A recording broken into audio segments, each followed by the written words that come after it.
This is a 2002 Haro Backtrail X1. These are a really common frame. There's tons and tons of them out there.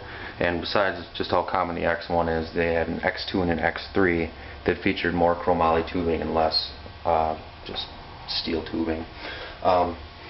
What I've done with this is I've relocated the brake studs here, and I wanted to show you guys this to talk a little more about some of the techniques I use to relocate the brakes. I think some of you guys my subscribers might have seen the work I did with 98 Performer recently doing the same thing. The first thing you want to do, of course, is get an accurate measurement of where your brake studs were in relationship to your dropout travel, and take notes of that, so that way your placement can be drawn upon the same thing. And what I like to do that is put a hub. Just put your hub you're going to use right in your dropout, and then butt it all the way in, and then use the facing edge of the nut facing towards your center of your stud as your marker, and that'll get you a good accurate reference point to work from. So then the studs themselves are cut off with a sawzall as close down to the frame as you can get. Now, your skills with your sawzall are going to heavily depict how close you can get to the frame. You don't want to get so close that you're scuffing your frame.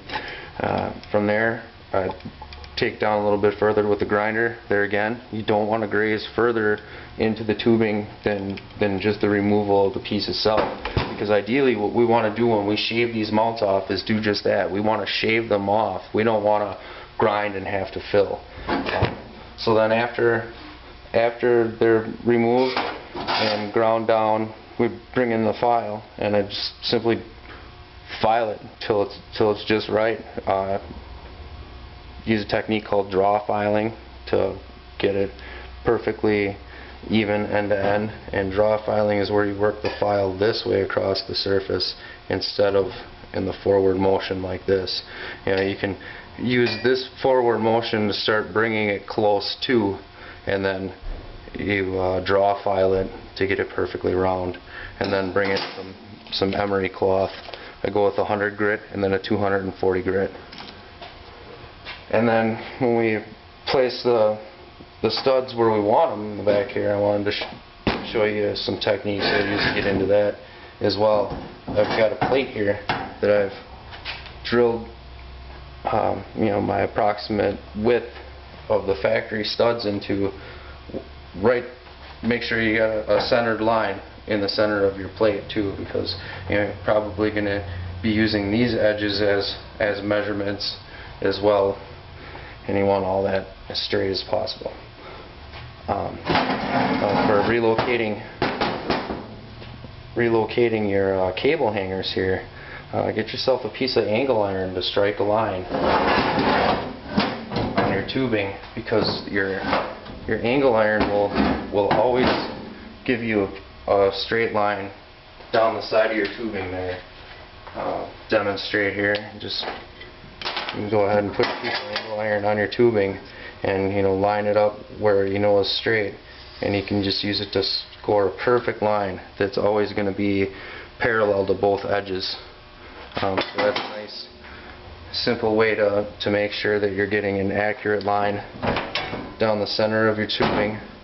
And then of course bring in a gyro cable to make sure that you have your cable tube hanger far enough back that you're going to be able to get your cable split onto both sides there.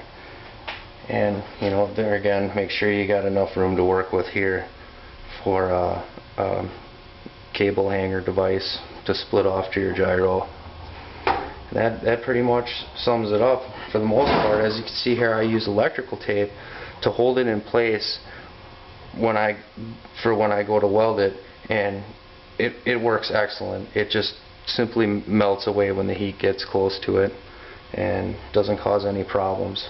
So that's a nice hands-free way of getting it accurately in place where I need it. And I use that same technique back here on the studs as well. When I'm doing the mock-up, I'll just go ahead and just throw a band of tape across here on both sides, and then I'll be taking my measurements again and again to make sure that it's on par, and then I'll do a light tack, reconfirm my measurements before finalizing the welds all the way around, and there you have it. That's how it's done.